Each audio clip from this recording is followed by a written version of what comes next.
안녕하세요. 임희양 포종입니다. 오늘도 윤영희 수호사님과 화민석 포종님 자리해 주셨습니다. 안녕하세요. 안녕하세요. 반갑습니다. 이번 시간에는 우리를 공포에 떨게 하는 지진에 대해서 알아보겠습니다. 지진 청정 지역이라 불리는 우리나라에서도 최근 경주 지진과 포항 지진이 발생하면서 많은 우려의 목소리가 나오고 있는데요. 수호사님, 포항 지진의 현황 좀 말씀해 주시겠습니까?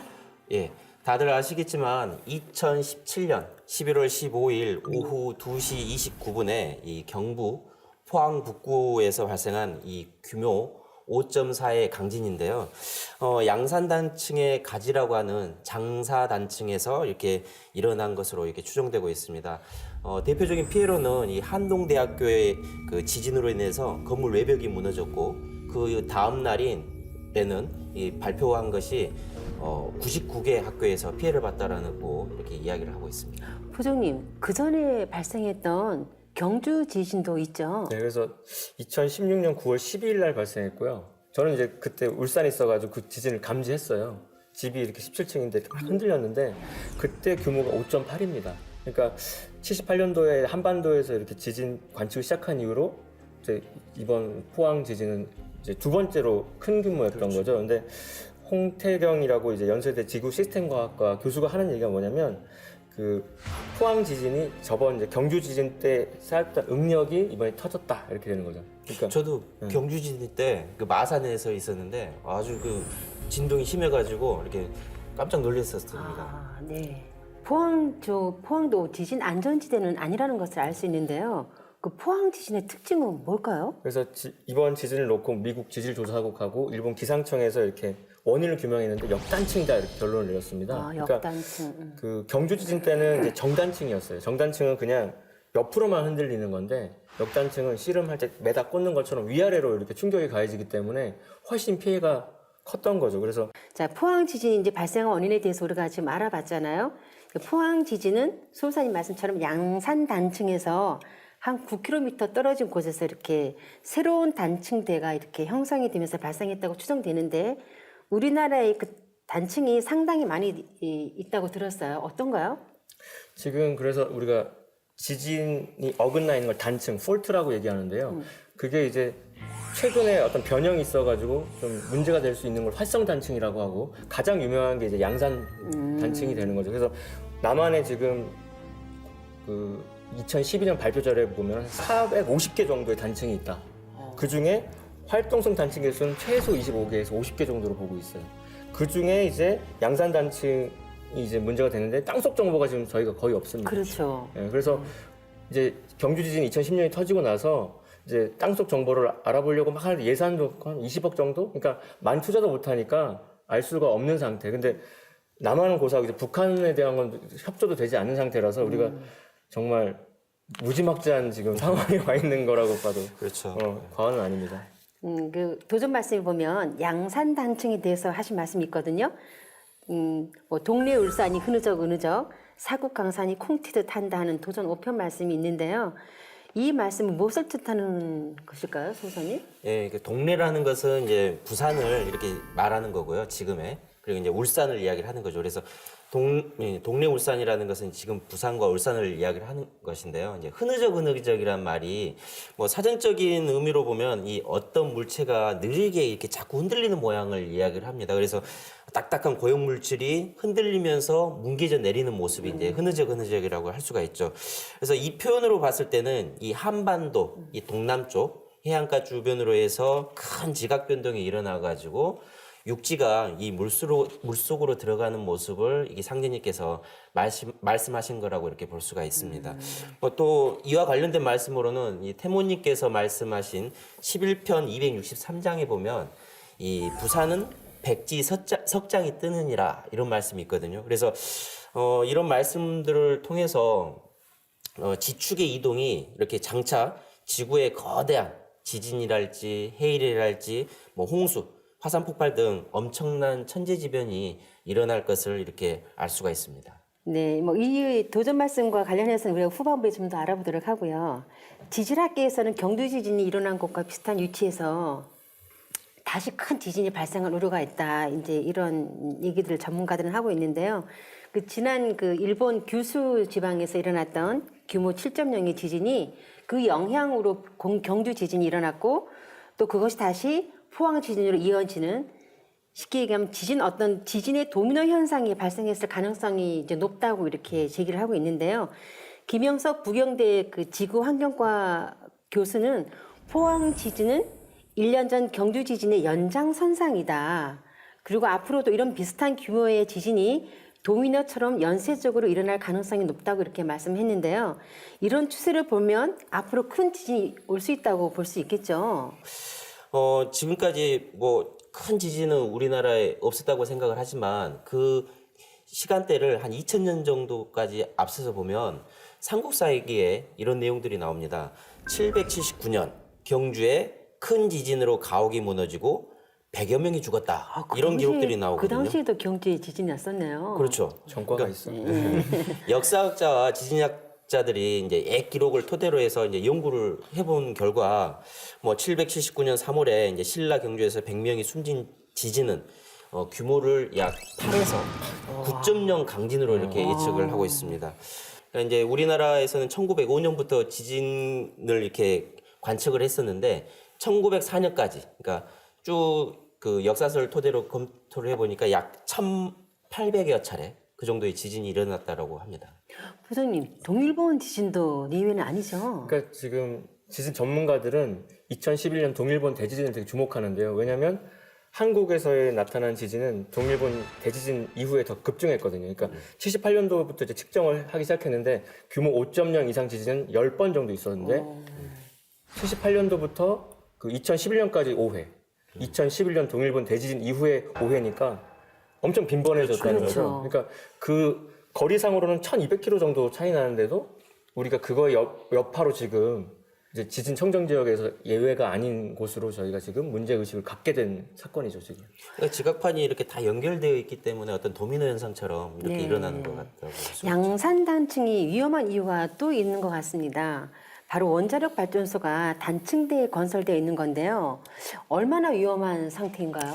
그러니까 이제 그 양산 단층에서 일어나는 있는 울산이나 이쪽 동남해 쪽을 보면 주로 이제 원자력 발전소들이 많이 있거든요. 뭐 네. 예를 들어서 월성 지역과 신월성, 뭐 고리, 신고리 해가지고 원전들이 이렇게 우죽 많이 있습니다. 네. 그래서 단층을 피해서 이제 제어할 이런 원자력 발전소가 이렇게 단층 주변에 몰려 있다라는 것은 심각한 문제인데요. 현재 건설된 원전들은 규모가 6.5에서 7의 지진에도 견딜 수 있도록 이 내진 설계가 되어 있다는 게 한국 수력 원자력에서 이제 설명을 하고 있는데요. 대부분 규모가 6.5에서 견딜 수 있도록 이게 맞춰져 있습니다. 부장님, 지진 빈도도 지금 잦아지고 또 강한 지진도 올 수 있다고 그러잖아요. 지진에 대한 기준을 더 높여야 되는 거 아닌가요? 그래서 이제 과기부에서 2005년도에 신고리 1, 2호를 이제 허가하면서 심의를 이제 결론을 내렸는데 이제 지속적인 연구가 좀 필요하다, 관찰이 필요하다고만 했고 말씀하셨던 월성 지역이 지반이 지질학적으로 가장 연약한 지역이에요. 근데 역사적으로 지진도 가장 활발했던 지역이야. 근데 우리가 거기에 1, 2, 3, 4호기가 가동 중에 있고 심지어 지금 뭐냐면 방사성 폐기물 저장소도 이제 들어서게 되거든요. 그럼 이제 일본에 있었던 후쿠시마 원전 사고가 우리가 별개 얘기 아닐 수도 있는 상황이 남이 아닌 아닐 거죠. 수도 있다는 네. 얘기잖아요. 그냥 그대로 우리가 그 역사를 반복할 수도 있는 상황에 왔다. 그래서 내진 설계 기준의 상향이 필요하다고 이제 얘기가 되고 있죠.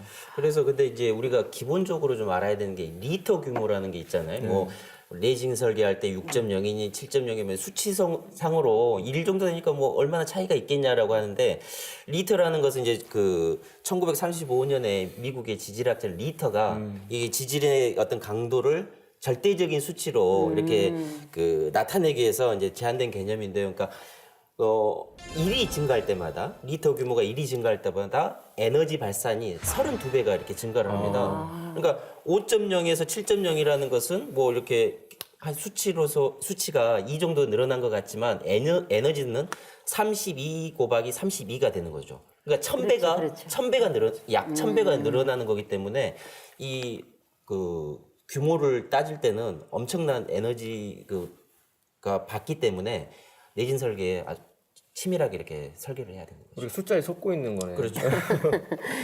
예, 뭐 말씀 들어보면 굉장히 이게 심각한 것을 피부로 이렇게 느낄 수 있을 것 같아요. 이제부터라도 철저한 대비가 이제 필요하겠는데요.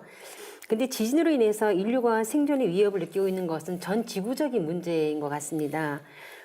상기님께서는 천하의 지진이 자주 일어나면 일이 다 된 줄 알아라 하신 또 도전 7편 말씀도 있잖아요.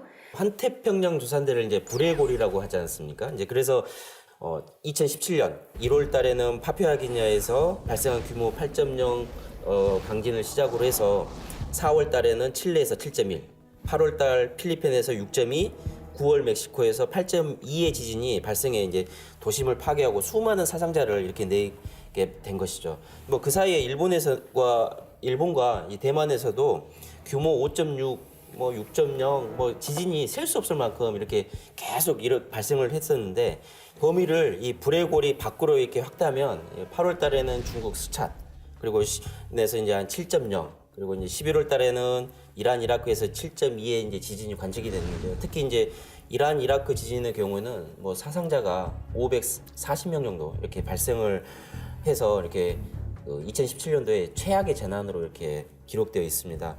그래서 화산 활동 역시 활발해서 지난 9월 남태평양 섬나라에 있던 바누아투에서 이 모나로 화산이 폭발하면서 활동을 재개하면서 6천 명의 주민이 대피를 했다라고 합니다. 미국 서부, 알래스카, 그다음에 뭐 일본, 대만, 필리핀, 뭐 인도네시아, 파푸아뉴기니, 뉴질랜드, 그러니까 칠레, 멕시코로 이어지는 거니까 유럽하고 아프리카 빼고는 모든 대륙판이 다 만나는 그렇죠. 손에 손 잡고 다 만나는 네네. 곳인데 지금 마치 릴레이 하듯이 여기서 터졌으면 그 다음에 저기서 터지고 있는 건데 근데 올해는 오히려 그 불의 고리가 잠잠했는데 유독 우리나라가 올해는 그렇죠. 뭐좀 자주 이렇게 발생하는 것 같아요. 2년 동안 그렇게 일어나고 있으니까 네네. 이게 좀 심상치 않은 거고 그리고 근데 또 그 학계 일각에서는 이제 조만간 이제 대지진이 그러니까 이제까지 잠잠했으니까 이 불의 고리 어딘가에서 크게 날 거라고 이렇게 경고를 하는 현실이에요. 네, 지금까지 푸석님 말씀하신 것처럼 대지진설은 끊임없이 제기되어 왔는데요. 저같이 지진에 대한 문외한도 이렇게 최근의 지진 양상을 보면 대지진이 이렇게 크게 일어나겠다는 생각이 듭니다. 당시 이와 더불어 지진이 일어나는 원인에 대한 흥미로운 기사가 있어서 눈길을 끌었는데요. 지진이 지구 자전 속도와 관련이 있다는 기사였습니다. 푸석님도 그런 네, 기사 제가 그 보셨죠? 기사도 저도 관심 있게 봤는데, 네. 그러니까 콜로라도대 로저 비렘 교수가 이제 미국 몬타나대 레베카 밴딕 교수랑 이제 공동 연구를 했거든요. 그러니까 쭉 지난 빅데이터를 봤더니 지구 자전이 5년 주기로 감속, 속도가 이제 느려질 때마다 대지진 발생 횟수는 크게 늘었다는 겁니다. 그러니까 네. 천천히 도는 만큼 뭔가 더 응력이 더 세지는 건지 그렇게 해서 이렇게 그래서 두 교수가 말하는 게 지진 속도 변화가 하루에 뭐 100분의 1초로 우리가 느낄 때는 별거 아닌 것 같지만 그걸로 인해서 지구 해계 활동에는 영향이 커져가지고 막대한 어떤 에너지 분출을 끌어낸다라고 분석을 하고 있거든요. 그래서 그 한 세기를 넘는 시간 동안에 한 5년 주기로 둔화됐고 그때마다 대지진 발생 횟수는 급증했다. 그래서 1900년대부터 발생한 규모 7.0 이상 지진 분석해서 그 상관관계를 저희들이 지금 연구된 논문을 통해서 알게 된 겁니다. 네. 그것이 이제 뭐 지구 자전과도 이렇게 연관이 있다는 그런 그렇죠. 과학자들의 이야기인 거죠. 네. 이 지구 자전의 감속으로 인해서 멕시코에서도 그 32년 만에 7.0의 진도가 일어나고 그 진도 7.1의 강진이 일어나고요. 그다음에 또 이란 이라크에서도 최근에 이제 7.3 강진이 또 일어났죠. 그래서 그런 자전 속도 감속으로 인해서 끊임없이 지금 지구에서는 지진이 일어난다라고 합니다. 지구에서 벌어지고 있는 지진이나 자연재해가 지축과 관련이 있다는 이야기들이 많이 있었습니다. 수호사님, 역사 과정 중에 예언가들의 이야기도 또 있죠. 동서양의 예언가들이 이제 앞으로 닥칠 상황들에 이제 설명하는 예언가들이 많이 있었습니다. 그래서 대표적인 몇 분들의 말씀을 이렇게 살펴보면요, 특히 이제 에드가 케이시라고 해서 뭐 잠자는 신비 예지자다라고 해서 미국이 낳은 아주 가장 위대한 예지자 중에 한 명입니다. 그 1877년생으로 어릴 때부터 이렇게 대우주의 심령과 통하는 어떤 남다른 능력이 있었는데요. 에드가 케이시가 이게 가장 정확하고 또 사실적인 예언을 한 것으로 이렇게 유명합니다. 그가 이제 생전에 예언한 내용이 한 14,000여 건 정도 그렇게 방대한데요. 그 14,000건 넘는 예언들을 이렇게 파일화 해가지고 지금도 보관되어 있다라고 합니다. 근데 지금 그 중에서 일어나지 않은 지금 미래 예언의 내용을 있는데 그걸 살펴보면 극이 이동합니다. 극의 이동이 생길 때 새로운 사이클이 생깁니다. 이는 곧 재조정의 시기가 시작되는 것입니다. 뭐 구체적이는 않지만 타원형 궤도에서 그 정원 궤도로 이렇게 돌 때 어떤 새로운 사이클, 새로운 주기가 된다라는 것을 이렇게 에드가 케이시도 이야기를 하고요. 뭐 지축이 이렇게 움직이는 상황을 이렇게 그렇죠. 극이 표현한 이동한다라고 거네요. 하는 거니까요. 네. 포즈님 한 말씀 해주시겠어요? 극이동과 관련해서 가장 유명한 분석을 한 사람은 루스 몽고메리라는 미국의 저널리스트가 있습니다. 1912년에 태어나서 2001년까지 20세기를 꽉 채워서 살다 갔는데 그분이 쓴 여러 책 중에 이제 우리들 사이의 이방인이라는 책이 있어요. 그 책에서 이렇게 말하고 있습니다. 인류가 맞이하면 안 되는 하나의 커다란 문제가 있다. 그것은 지구의 극이동이다. 그래서 극이동 직전에 며칠 동안은 지구 전체가 마치 요람에 누워있는 아기 달래듯이 요동하는 것처럼 느끼게 된다. 아주 그러니까 구체적인 그 눈에서 보는 것처럼 얘기를 하고요. 근데 극이동 전에는 여러 조짐이 있다고 얘기하는데, 그러니까 기상이변이 점점 심해지고 폭설, 폭풍, 홍수 등이 자주 발생하고 기온도 더욱 불규칙해지고 실제적인 지축 이동 전에 비록 짧은 순간이지만 두 가지 특별한 경고가 있다 이렇게 얘기하는데, 지중해 연안의 섬과 남아메리카 캘리포니아 산지한 오래전 화산에서 폭발이 일어난다. 그리고 악성 전염병이 번진다는 거. 그래서 지구 대부분 지역이 짧게 전율한 진동이 발생한다. 그래서 극이동 자체는 눈 깜짝할 사이, 그래서 윙크 오버 아이라 그러거든요. 눈 깜빡할 사이에 일어난다는 거죠. 너무 짧은 시간에. 근데 지구 한쪽으로 넘어지는 것처럼 일어난다. 근데 이 표현이 너무 재밌어요.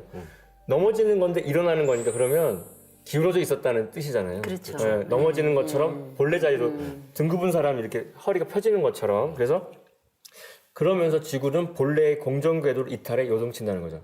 타원 궤도를 돌던 지구가 정원으로 바뀐다는 얘기를 하는 거고요. 그래서 지구 극이동이 일어날 때는 밤인 지역에서는 하늘의 별들이 마구 흔들려 땅에 이렇게 떨어지는 듯하다.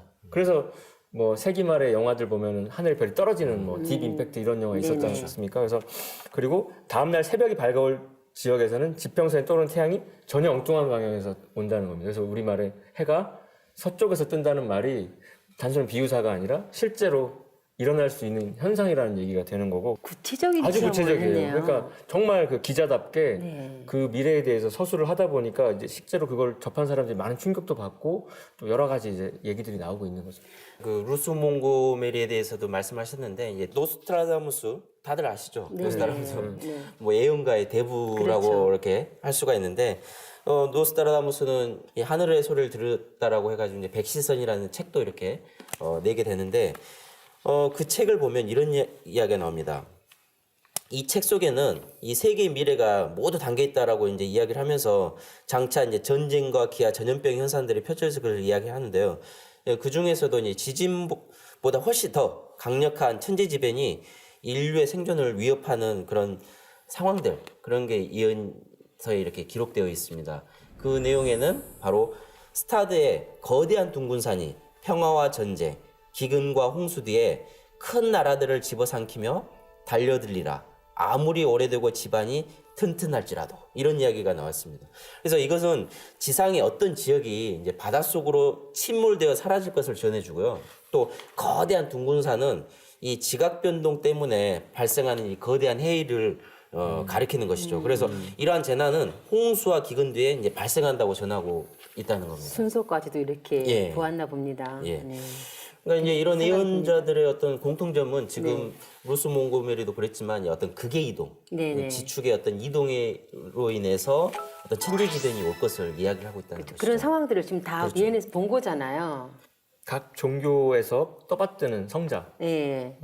동양에서는 이제 석가모니 부처가 있고 서양에 예수 성자가 있는데, 그래서 그 신도가 지구촌이 꽉 차 있지 않습니까? 그렇죠. 그분들이 받드는 그 경전에도 앞으로 올 극이동에 대해서 이렇게 언급이 돼 있는데, 이제 불교에서는 말법 시대를 얘기합니다. 그러니까 네. 석가가 사후에 자기가 죽고 3000년이 지나면 내 도법이 아예 땅에 떨어진다. 말법이다. 그러니까 끝난다는 거죠. 그 시대가 되면 어떤 변화가 오는지에 대해서 월장경이라는 경전에 이렇게 써 있습니다. 말법 시대가 들어서면은 태양도 달도 그 빛을 볼 수 없게 되고 별들의 위치를 바뀐다. 그러니까 되게 유사하잖아요. 그렇죠. 그다음에 흰 무지개가 태양을 꿰뚫 것 같은 아주 불길한 전조가 있고 대지는 진동하고 물이 말라버리고 때 아닌 폭풍우가 있다. 그래서 물이 마른다는 것이 이제 지구가 이제 우주의 여름철 말기에 있다 보니까 그 근원에 있는 수기가 마르는 것까지도 이렇게 불경은 이렇게 묘사하고 있는 게 아닌가 저는 생각이 들고요. 마찬가지로 이제 성경에 그 마태복음에도 이런 구절이 있어요.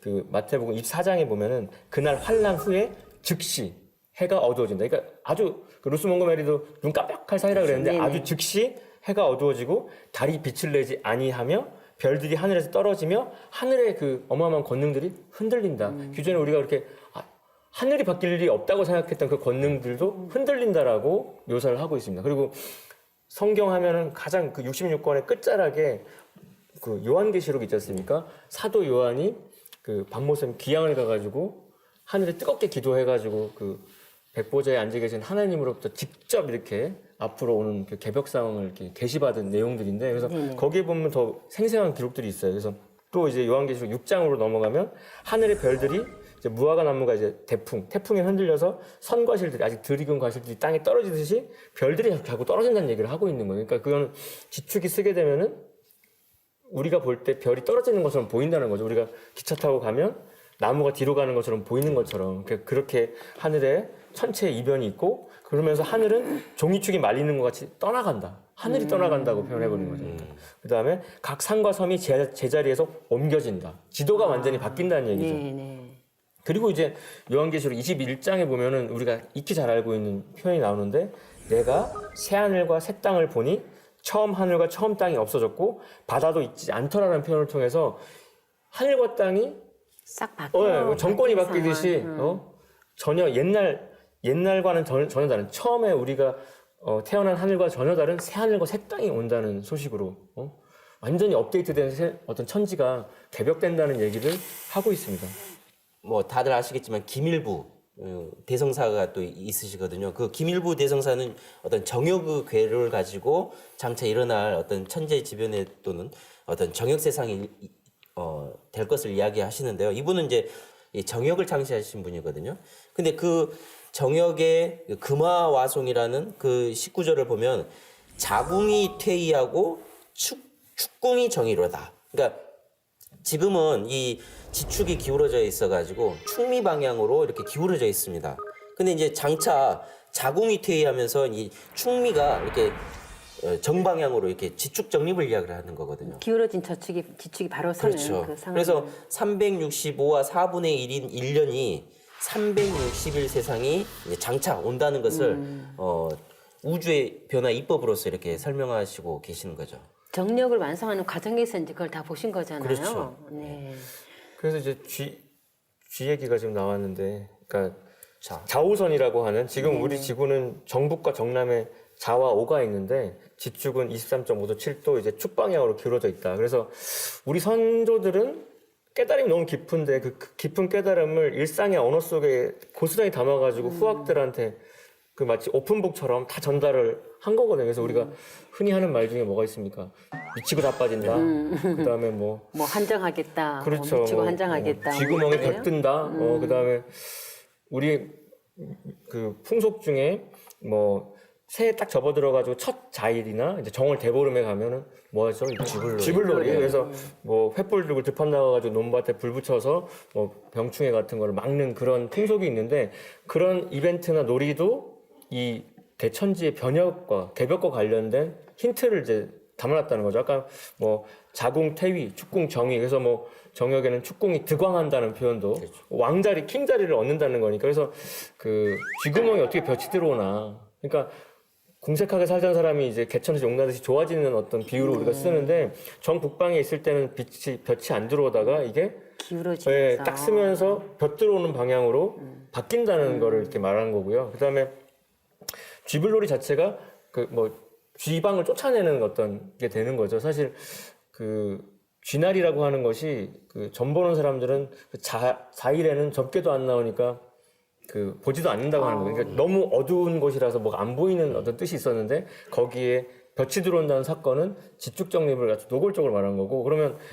미치고 자빠진다는 말도 그 충미 방향으로 기울어져 있는데 뒤치기 서면서 서면서 미가 빠지면서 자가 네네. 미를 치면서 자가 빠지는 그러니까 그거는 그 자축이면 진사오미 12지지의 그 변화를 이치를 알고 보면은 너무 쉽게 풀리는데 모르면 그냥 간과하게 되는 아주 그렇죠. 노골적인 그러니까 정보들이 소가 뒷걸음치다. 맞아요. 네, 네, 그것도. 네. 여러 가지 이렇게 속담들이 있는데 우리 손주분들은요 이런 대변화가 오는 소식을 놀이문화에다가 이렇게 붙여서 우리에게 크게 이제 쉽게 이게 깨치기보다는 놀이문화를 통해서 내려오면서 스스로 그것을 이렇게 깨닫고 자각하게끔 이렇게 만들어 놓은 속담에다 붙여 놓으신 것 같아요. 그래서 상례님께서도 도전해 보면 네. 속담이 성담이다. 맞아요. 네네. 이렇게 말씀하는 것도 네. 이렇게 우리가 세인들이 모르지만 도인들이 공부를 하고 뭐 수행을 하고 깨달음을 가지고 이제 세인들에게 알려주기 위해서 네. 뭐 속담을 한다든지 이렇게 놀이 문화로 이렇게 만들어 놓은 것 같아요. 네, 참 너무 이렇게 들으면 재밌기도 하고 신기하기도 하고 우리 손주분들의 이런 뭐라 그럴까요? 이런 극이동 뒤치기 서는 거를 갖다가 이렇게 표현해 놨다는 것이 너무 대단했다는 한 것 같다는 생각이 듭니다. 과학자들도 극이동에 대해서 경고를 했어요. 과학자들은 특히 논리와 근거를 제시하고 있는데요. 유고슬라비아의 천문학자인 밀란코비치는 지구 자전축의 세차 운동을 제시했어요. 그 프리스턴 대학 임마누엘 벨리코프스키 박사는 지축의 이동과 지각의 변동이 지구의 대이변이 일어나는 가장 큰 원인이다라고 밝혔는데요. 극이동뿐만이 아니라 어떤 지구적인 재난 가능성도 경고를 했죠. 그러니까 과학자들이 정말 초미의 관심사를 갖고 있는 겁니다. 그래서 아까 말씀하셨던 덴마크의 지구 물리학자들은 남북극의 자극이 바뀌면 어떻게 되냐? 지구의 자기장이 약화된다. 그런 얘기를 하고 그렇게 되면 우주에서 지구로 들어오는 우주선을 이제 차단을 못 하게 된다. 그렇게 되면 어떻게 되냐면 각종 질병이나 자연재해가 더 빈발한다는 거예요. 그 우리가 일상에서 느끼게 되는 어떤 재해가 더 속출하게 될 수밖에 없다라고 얘기합니다. 그래서 또 미 항공우주국에서는 극지방 빙하기 녹게 되면은 지구 표면 질량 변화가 생기고 대기 흐름 변화가 생겨서 그거 자체가 또 자전축의 이동을 준다는 것까지 이 얘기를 하고 있는 거예요. 그야말로 뭐 지구적인 대변혁이 일어나는 거예요. 그러니까 지금 그 진북과 자북이라는 네. 문제가 그 자북이 지금 진북에 가까워지고 있다라고 네네. 하잖아요, 과학자들. 그러니까 결국 이 어느 순간에는 이렇게 지축이 정립이 될 것을 이제 과학자들도 이제 어느 정도는 인식을 하고 있는 근접해 온 것 같아요. 그러니까 이제 예언자들이나 그 성인들 또는 이제 종교에서 말하는 극의 이동이 계백 세상에는 반드시 일어날 것을 이렇게 암시를 하는 것 같습니다. 그럼 여기에서 지축 이동이 왜 일어나는지 알아보는 것도 좋을 것 같습니다. 증산도 진리의 핵심인 우주 일련을 알아야 이렇게 지금의 어떤 변화에 대해서 자세히 알 수가 있는 거예요. 유 소장님 말씀 쭉 듣다 보니까 상대님의 말씀, 도전 2편 20장에 있는 성구 말씀이 떠오릅니다. 그러니까 해 뜨고 달 지는 게 그냥 자연현상이라고 알고 있는데 그 이면에는 그걸 엄정하게 관리하시는 주제자가 계시다는 생각이 들거든요. 정말 꿈의 세계, 소장님 말씀하신 그런 대동세계, 용화낙원, 뭐 유토피아 같은 세상을 말씀하신 것 같아요. 세상에서 다시 미투 운동이라고 해서 억눌렸던 여자들이 폭로를 하게 되는 것도 이 세상이 남녀가 동등한 정음정양으로 가기 위한 흐름이라는 거를 우리들은 이제 좀 더 우주론적 차원에서 해석을 하게 되는 거지 않습니까? 우리 동양에서는 벌써부터 이 기독교에서 말하는 하느님이 아닌 원래 하느님이 이게 호칭했던 문화가 있었어요. 그러니까 그 하나님의 존재, 인간으로 오시는 그 옥황상제의 존재를 아는 게 정말 제일 중요한 지식이다라고. 천지는 말이 없기 때문에 이렇게 자연재해로서 보여주는데 큰 틀에서 대세를 봐야 한다는 이런 경고의 말씀. 지금 말씀들을 통해서 지구의 극이동이 인류의 생존과 직접적인 연관을 맺고 있다는 것을 알 수 있는데요. 그럼 여기에서 지축이동이 왜 일어나는지 알아보는 것도 좋을 것 같습니다. 예, 그것을 알기 위해서는 증산도 진리의 핵심인 우주 일련을 알아야 이렇게 지금의 어떤 변화에 대해서 자세히 알 수가 있는 것이죠. 우주일련이요? 예. 네. 그럼 우주일련이 무엇인지 소사님 소개 좀 해주시죠. 네, 우리가 이제 하루하루 살아가서 지구 일련을 살아가잖아요. 그러면 네. 지구 일련이라는 것은 이제 초목농사를 짓는 것인데 우리는 이제 뭐 오래 살아봤자 뭐 100년 내외로 이렇게 살다 보니까 지구 일련보다 더 큰 시간의 주기를 알 수가 없다는 거죠. 이제 지구 일련을 보면 이 봄에는 낳는 과정이죠. 그래서 이제 그것을 생이라고 하고 여름은 그 낳은 것을 기르는 그 장애라고 하는 거죠. 그리고 가을은 봄, 여름철에 길렀던 것을 이렇게 열매를 수확하는 그 염이 되는 거고요. 겨울이라는 것은 이 봄, 여름철에 길러서 가을에 수확했던 그 수확을 하고 휴식을 하는 그 장애 단계, 휴식 장자를 써서 겨울은 장이라고 합니다. 그래서 이 전반부의 과정이라는 것은 어떤 생장의 과정이고 후반부인 가을이라는 것은 어떤 성숙, 통일을 하는 그런 과정이라고 볼 수가 있는데요.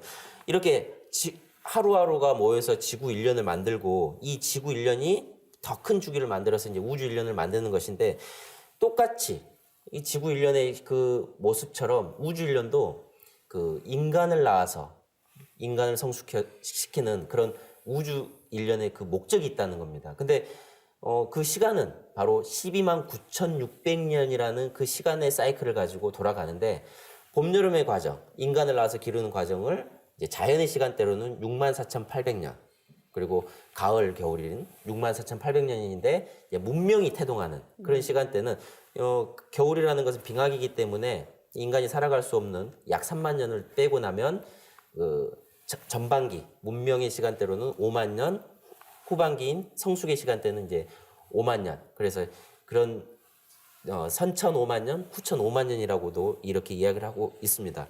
그래서 우주는 이렇게 인간을 낳고 길러서 이제 가을이 되면은 이제 추수를 하게 되는데 그 목적이 바로 인간의 열매를 추수하는 목적을 가지고 있다는 것이죠.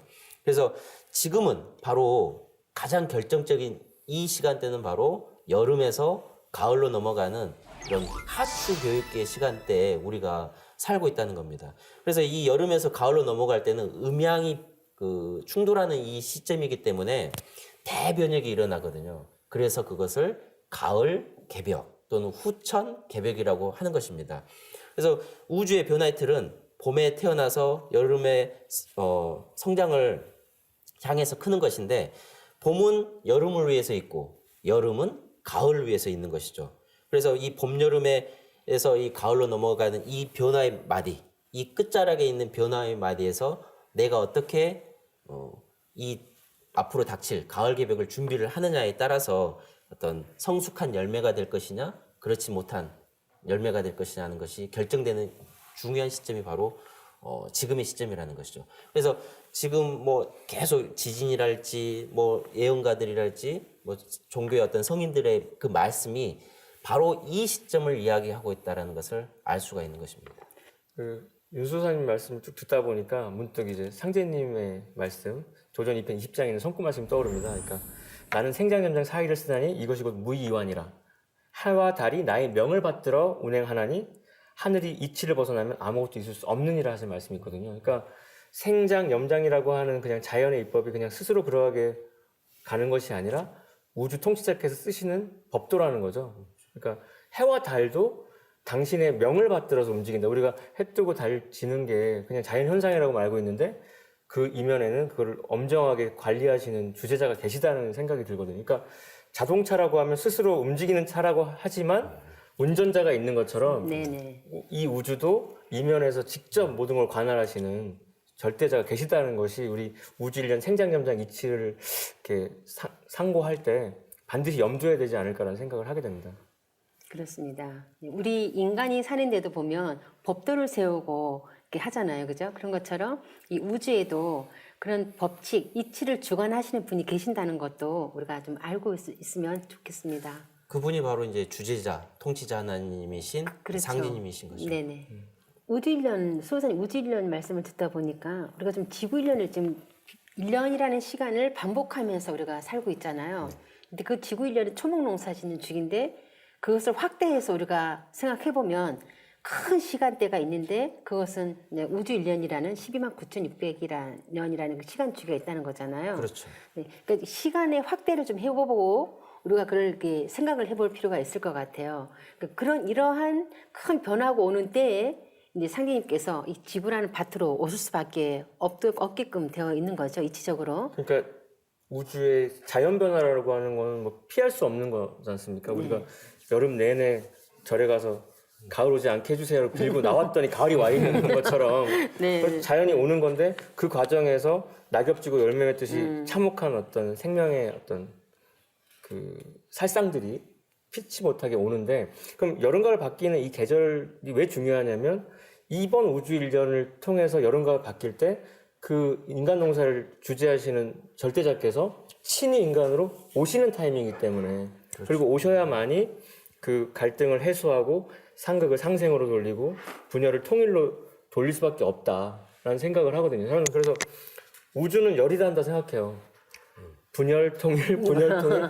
우주 자체가 굉장히 열의를 하는데 그거를 최종 열이라는 그 보람을 느끼려면 최종 인간 열매 가을에 추수를 할 수 있어야 되는데 그분이 인간으로 우주의 주제자 상제님께서 인간으로 오셔야만이 가능하다는 것이 성경과 불경의 그 성자들이 자신의 목숨을 다 바쳐서 증언했던 결론이고 그래서 그 예언가의 그 대부라고 아까 호칭했던 노스트라다무스도 그거를 아주 명쾌하게 표현한 게 있어요. 제가 찾아봤더니 위대하고 영원한 하나님은 변혁을 완수하기 위해 오실 것이다 이렇게 돼 있는 거예요. 그러니까 하나님이 반드시 오시는 이유는 그 모든 계획을 완성시키기 위해서. 그래서 천체는 그 운행을 다시 또 새롭게 시작한다는 얘기를 하고 있거든요. 그러니까 예언가들이 그렇게 목숨 바쳐서 한평생을 얘기했던 거를 우리는 그냥 앉아서 받아먹기만 하면 되는데 우리가 그거에 무지하고 그걸 또 듣고도 무시하는 게 이번 생을 살아가는 우리들의 한계죠.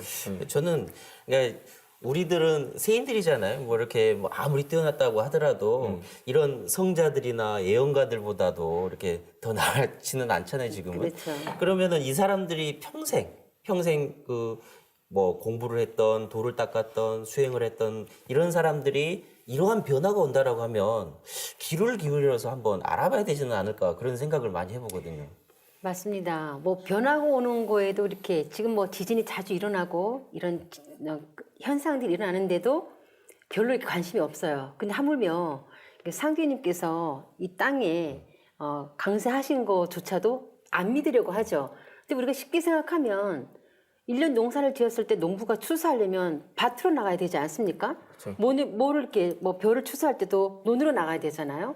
그런 이치처럼 우주일련이라는 인간 농사를 지었기 때문에 하늘에서는 지구라는 밭에다가 인간 농사를 지었기 때문에 추수할 때는 반드시 그 추수자가 개입을 해야 되는 거는 이치거든요. 앉아서 원격으로 할 수는 없잖아요. 그렇죠. 그죠? 그런 이치를 생각한다면 상帝님께서 하느님께서 미륵 부처님께서 이 땅에 오실 수밖에 없구나 하는 것을 우리가 인식할 수 있게 되죠.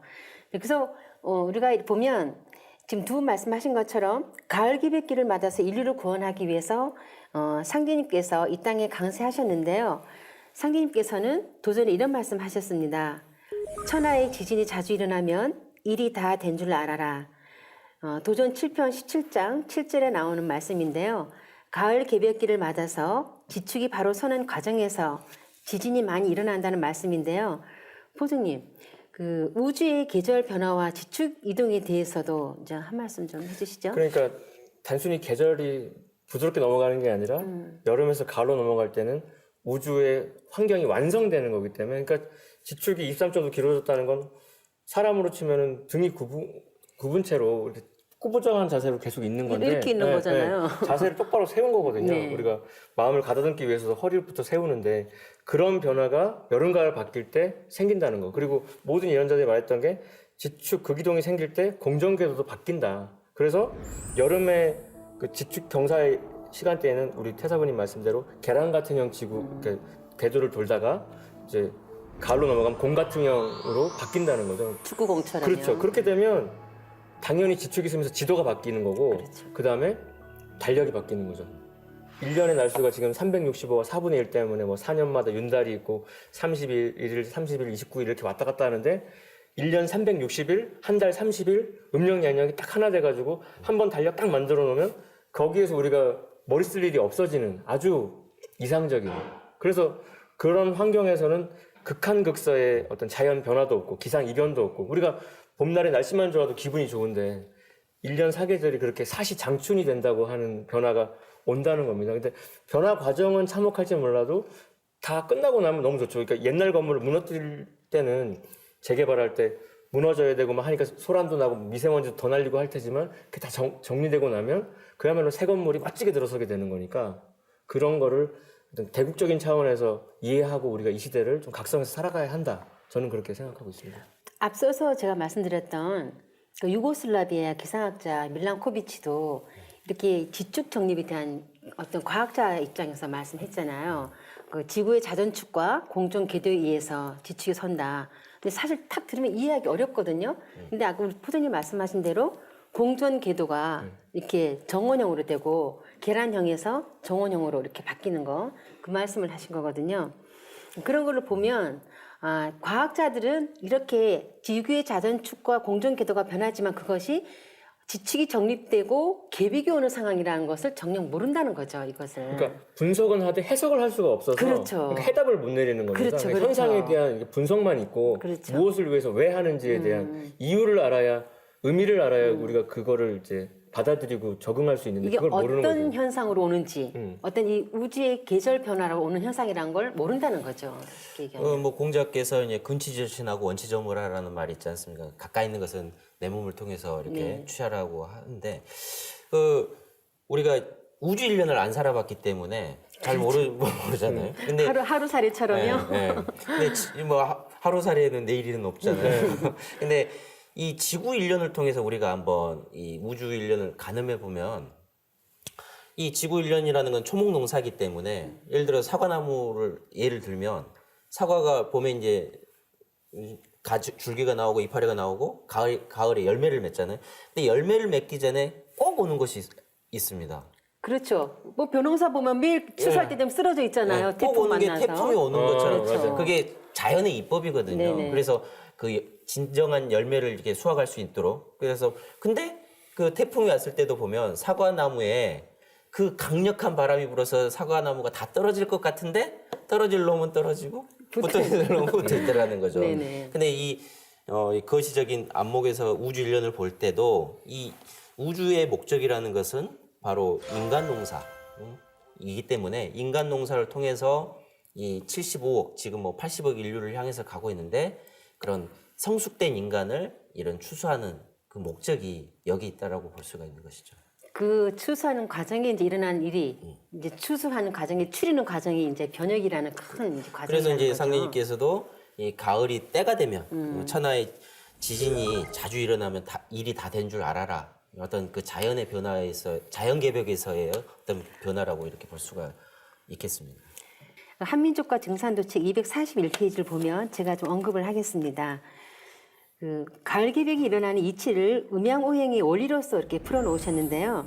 쇠가 불에 들어가면 녹아버리듯 가을의 금기운이 여름철 불기운과 만나면 화극금이 되어서 가을 개벽기에는 누구도 절대로 가을을 우주 시간 속으로 그냥 넘어갈 수 없는 것입니다. 라고 밝혔습니다.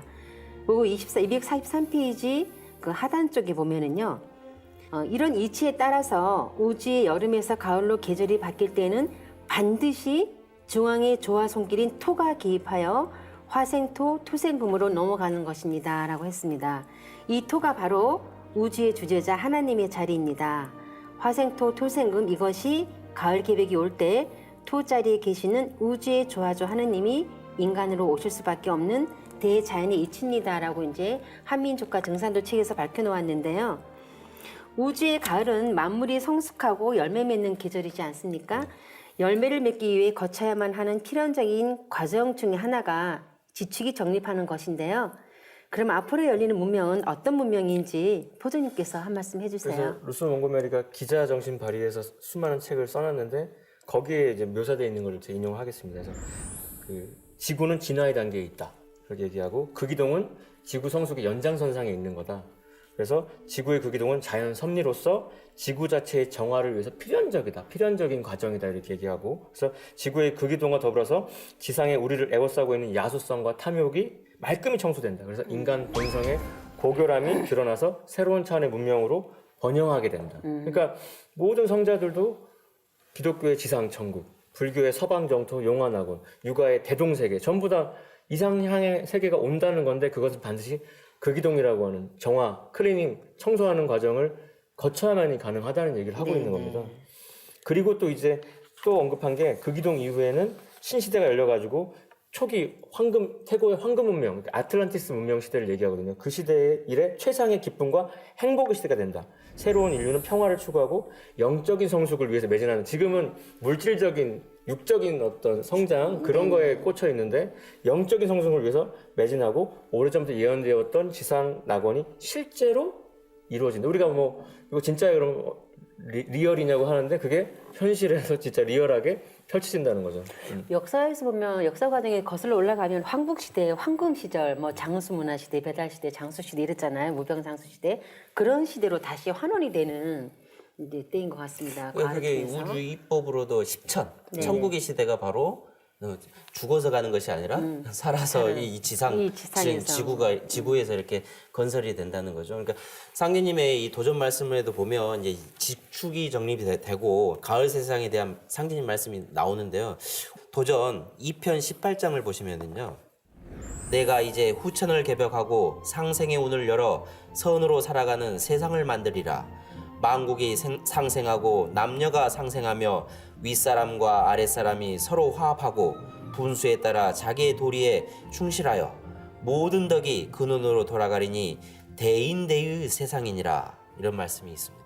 후천에 관한 상기님 말씀 또 있죠. 7편 5장에도 있는데요. 후천에는 하늘이 나직하여 오르내림을 뜻대로 하고 지혜가 열려 과거, 현재, 미래와 시방세계의 모든 일에 통달하며 수화풍 삼재가 없어지고 상서가 무르노가 청화 명료한 낙원의 신세계가 되리라. 정말 꿈의 세계, 포정님 말씀하신 그런 대동세계, 용화낙원, 뭐 유토피아 같은 세상을 말씀하신 것 같아요. 지축이 서서 공정궤도가 정원으로 도니까 환경도 완성되고 그 안에 인간의 마음도 성숙되고 해서 서로 우리 볼 때 짜증이 안 나는 거죠. 근데 지금은 지축이 기울어져 있다는 것이 사람 마음이 내 마음 같지 않은 세상이지 않습니까? 그렇죠. 그러니까 제가 100을 얘기해도 100이 전달이 안 되잖아요.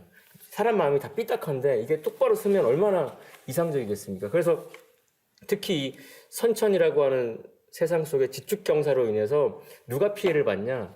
양기운하고 음기운의 불균형 때문에 양이 삼양, 음이 이음이라고 해서 양한테 한 표를 더 주는 세상이었기 때문에 그게 고스란히 문명에서 동서고금을 막론하고 전부 다 남존여비, 어금존양이니까 여자분은 더 분노하는 사태죠. 그래서 여자들은 상진이 말씀에서도 완롱거리, 놀이개, 사역거리, 심부름꾼으로만 여자는 그러면 안 돼, 암탉은 울면 안 돼, 뭐 이렇게 살아왔는데 그래서 지금 세상에서 다시 미투 운동이라고 해서 억눌렸던 여자들이 폭로를 하게 되는 것도 이 세상이 지축이 있기 이전에 문명권 차원에서 남녀가 동등한 정음정양으로 가기 위한 흐름이라는 거를 우리들은 이제 좀 더 우주론적 차원에서 해석을 하게 되는 거지 않습니까?